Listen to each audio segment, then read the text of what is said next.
आज मैं बात करूंगा कि साइट पे जो वर्क होता है उसमें आपको क्या क्या चीज़ रिक्वायरमेंट साइट से करना होता है और क्या चीज़ आपका यूज़ होगा, उसको कैसे ऑर्डर करें, उसका मैं पूरा डिटेल बताऊंगा इस वीडियो में। तो आप वीडियो को लास्ट तक देखें। और साइट इंजीनियर साइट सुपरवाइजर है वो कैसे वर्क करता है, ठीक है। ये साइट इंजीनियर साइट सुपरवाइजर दोनों के लिए है वीडियो। तो देखिए, पहले आपको है कि साइट पे अगर आप मान के चलो ये प्रोजेक्ट है आपका, ठीक है। आपका इस तरह से जो है आपका पाइपिंग का वर्क गया हुआ है। इसका आपका रूफ का ऊपर में आपका ये इस पे पाइप दो जाकर ये आउटडोर है, ठीक है। तो यहाँ से आपका जो वर्किंग है इसके साथ आपका क्या क्या चीज आपका यूज होगा, ये बीआरएफ के लिए मैं बता रहा हूँ, बीआरएफ के लिए या बीआरवी के लिए, ठीक है। बीआरवी या बीआरएफ के लिए, ठीक है। तो इसमें कौन कौन सा चीज आपको यूज आता है उसको आपको ऑर्डर करना पड़ेगा। ऐसा तो नहीं है कि आपको मतलब खुद ब खुद कोई ये कर देगा, ऐसा नहीं है। आपका क्या क्या चीज का रिक्वायरमेंट है। तो पहला तो आपका ये है कि आपका ये जो पाइप है, ये पाइप है, तो ये पाइप का रिक्वायरमेंट करना पड़ेगा। उसके साथ फिर आपके ये एसी लगा हुआ है, इसके साथ ड्रेन पाइप है, तो ड्रेन पाइप का भी ये करना पड़ेगा रिक्वायरमेंट। उसके बाद आपका इंसुलेशन इस पे चढ़ता है, तो इंसुलेशन का। तो इसी तरह मैं पूरा स्टेप बाय स्टेप में लिख के बता रहा हूँ कि कौन कौन सा यूज आपको साइट पे आएगा और क्या चीज आपको रिक्वायरमेंट करना होगा। तो चलिए मैं इसको मिटा देता हूँ। तो यहाँ पे दोस्त पहले आपको फर्स्ट जो है यहाँ पे इस तरह से आपको लिखना पड़ेगा नेम प्रोडक्ट,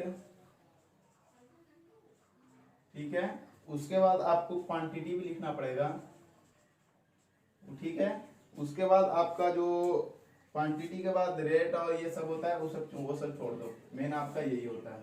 तो इसके बाद फिर आपको ये व्हाट्सएप ग्रुप एक बना हुआ रहेगा या फिर आप एक पेज पे सेंड कर सकते हो व्हाट्सएप पे कंपनी में कि आप मेरा साइट जो है, ये साइट पे जो वर्क है, साइट पे जो प्रोजेक्ट है उस पे आपको काम कराने के लिए आपको ये चीज़ की मुझे ये चीज़ की ज़रूरत है। तो कॉपर पाइप बीआरबी की मैं बात करूंगा या बीआरएफ की। तो इसमें क्या क्या यूज आएगा, ठीक है। तो पहला आपका कॉपर पाइप है, जो कॉपर पाइप है, कॉपर पाइप आपको ये प्रोडक्ट नेम में रहेगा, ठीक है। ये आपको इस तरह से क्वांटिटी में और साइज दोनों आपको बताना पड़ेगा। जैसे आपका साइज आता है 158 या 148, तो ये आपको बताना पड़ेगा। यहाँ पे क्वांटिटी हो गया, तो क्वांटिटी में आप क्या है, क्वांटिटी में तो आपको जो क्वांटिटी वाला चीज रहेगा उसको करना पड़ेगा, ठीक है। तो यहाँ पे फुट में भी रहता है, तो यहाँ पे क्वांटिटी में भी आप डायरेक्ट लिख सकते हो, जैसे 250 फुट मुझे चाहिए, ठीक है। तो ये इस तरह से कर दो आप, ये आपको समझ में आ गया। उसी तरह से आपको कॉपर पाइप का जो भी अदर साइज चाहिए, जैसे हाफ का चाहिए तो वहां पे 300 फुट। तो ये आपका, जैसे ये आपका पाइप जो जा रहा है तो कौन कौन सा साइज का जा रहा है वो आपको एक काउंट करना पड़ेगा आपको कि कौन कौन सा साइज का है और मुझे कितना चाहिए, ये आपको समझ में आ गया होगा। उसके बाद जो है वो नेक्स्ट है इंसुलेशन। इंसुलेशन की जो बात आती है तो इंसुलेशन आपका जो है वो साइज का ही रहेगा। जैसे मैं अभी बताया 158 जो है यहाँ पे 158 में यहाँ पे लिखना पड़ेगा आपको, ठीक है। और ये में होता है, ठीक है। तो 158 का जो है 19 जो है उसका थिकनेस का रहता है। 19 हो गया आपका, कम का रहेगा से 9 का रहेगा। तो जिस तरह से आपका है उस तरह से, तो यहाँ पे आपको उसी तरह से आपको लिखना पड़ेगा। साथ में इस तरह लिख दोगे तो ये समझ में आ जाएगा उसको कि ठीक है ये 158 का 250 का है तो उतना ही चाहिए। यहाँ पे आपका 4 है वो इंसुलेशन हो गया। अब इंसुलेशन में आप जिस तरह का पाइप डाल रहे हो उसके बाद में इंसुलेशन का करना ही पड़ेगा, ये आपको याद होना चाहिए। ठीक है। उसके बाद आता है आपका पीवीसी पाइप। पीवीसी पाइप आपको लिखना पड़ेगा। पीवीसी पाइप कहाँ पे यूज होता है उसको मैं बताता हूँ। पीवीसी पाइप जैसे आपका जो ड्रेन पाइप जा रहा है उसमें भी यूज होगा, या फिर आपका जो इंसुलेशन, यहाँ पे देख लो आप, ये मान के चलो पाइप है, इसके ऊपर इंसुलेशन लग गया, तो ये आपको टाइट करने के लिए यहाँ पे पीवीसी पाइप का यूज होता है। ठीक है, तो ये आपको मालूम होना। यहाँ पे पीवीसी पाइप एक सॉफ्ट में आता है, तो सॉफ्ट लिखना पड़ेगा 90 mm का। ठीक है, तो 90 mm लिख दो, या फिर आपको जो भी है 75 mm का चाहिए तो 75 mm, या 75 mm का जो चाहिए तो 75 mm का। अब कितना लेंथ चाहिए आपको, जैसे आपको उम्मीद होना चाहिए कि ये 10 फुट 20 फुट, मतलब तीन मेरा जो है 3 4 या ये में हो जाएगा, तो 40 फुट 50 फुट ऐसे लिखा था, तो 40 फुट आपको ऐसे इस तरह से लिखना पड़ेगा। ठीक है, उस तरह से आपको फिर जो है दिख रहा होगा मेरे यहाँ पे उस तरह से पीवी, देखो यहाँ पे इस तरह मैं लिख दिया था, शायद नहीं दिख रहा होगा। इंसुलेशन आपको मैंने बता दिया, पीवीसी पाइप के बारे में बता दिया। अब यहाँ पे आपको पीवीसी पाइप में जो है वो पीवीसी आपका पाइप जो मेन पाइप है उसके बारे में बात करेगा। ड्रेन पाइप के बारे में, तो ड्रेन पाइप का जो है वो 32 mm का भी आता है, 25 mm का आता है। तो बीआरबी में ज़्यादातर 32 mm का यूज ज़्यादा होता है, और वो भी होता है 25 mm का। तो ये भी आपको लिखना पड़ेगा। आपको देखना पड़ेगा कि मेरा जो एसी है, यहाँ पे एसी लगा हुआ है, तो ड्रेन पाइप जैसे इस रूम में है तो ड्रेन पाइप इसका कितना बाहर में है और कितना जगह एसी है, तो उसके अकॉर्डिंग आपको मंगाना पड़ेगा, ताकि आपको कम भी ना हो और जब बहुत ज़्यादा भी ना हो। 10 फुट या 5 फुट बच गया तो उससे कोई प्रॉब्लम नहीं है, फिर बाद में मटेरियल जो है आपको कंपनी में रिटर्न करना पड़ेगा। तो यहाँ पे 80 फुट या फिर 200 फुट भी होता है, ज़्यादा एरिया का रहता है तो ज़्यादा एसी है। ठीक है, उसके बाद आपका ये मैं लिख दिया, और ये इसमें आपको पाइप सॉफ्ट पाइप लिखना पड़ेगा। ये 75 या 90 मान लो, 90 mm का है, mm लिखना आपको बहुत ज़रूरी है, ये आपको आना चाहिए। उसके बाद आपका जो है 6 नंबर जो है वो पाइप का तो हो गया। अब उसमें क्या चीज़ और लग रहा है, पीवीसी का हो गया। वायर के लिए वायर आपको लिखना पड़ेगा रिक्वायरमेंट में। वायर जो है आपको कौन सा लग रहा है, 2 कोर का लग रहा है, तो 2 कोर का आपको डालना पड़ेगा। आपको ये चीज़ मालूम होना चाहिए, और कितना थिकनेस का होना चाहिए वो भी मालूम होना चाहिए। 2 कोर का 1.5। तो ये इस तरह से लिखना पड़ता है आपको, यहाँ पे आपको लिखना पड़ेगा। और यहाँ पे आपका फ्यूज़न भी लिखना, फ्यूज़न का भी आता है जो कंपनी है उसके लिए।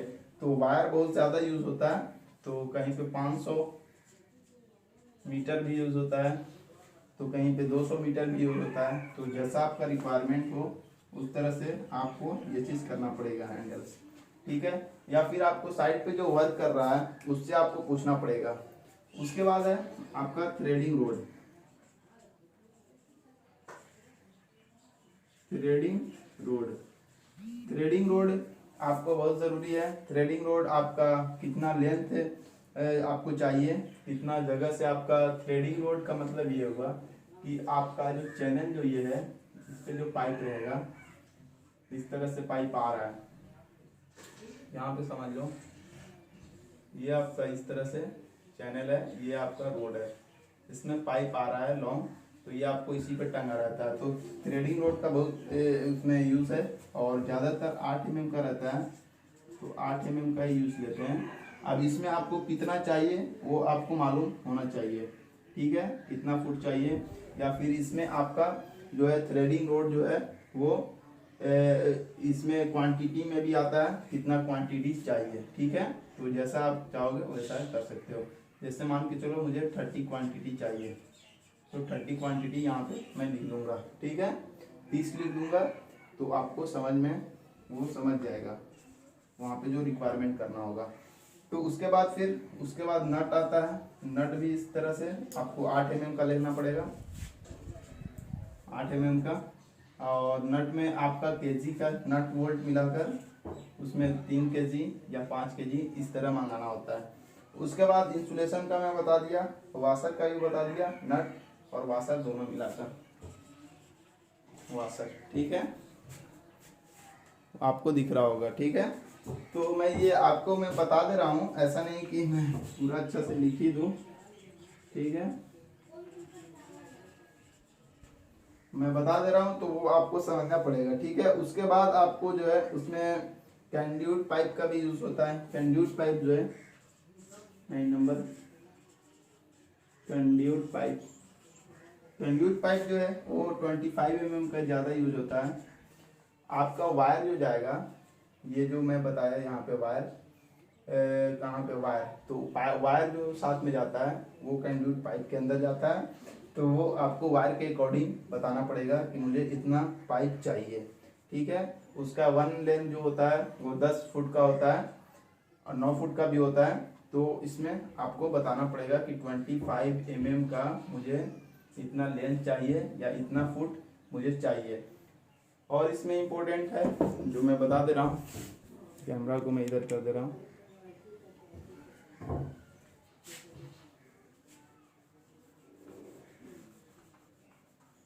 इतना आपको समझ में आ गया होगा। और इसमें बहुत सारे ऐसे चीज़ है, पीवीसी बैंड जो होता है, पीवीसी बैंड का यूज होगा, आपको बैंड जो रहता है वो उसका यूज होगा, ठीक है। उसके बाद पीवीसी आपका जो है टी की जरूरत है, ठीक है। अब कॉपर पाइप में बहुत सारा चीज छूट गया है, जिसमें कॉपर पाइप का जो है बहुत सारा चीज नहीं, छोटा छोटा चीज है। जैसे मैं इसका पहले बता दे रहा हूँ, टी हो गया, पीवीसी आपका एल्बो हो गया, ठीक है, पीवीसी आपका रिड्यूसर हो गया।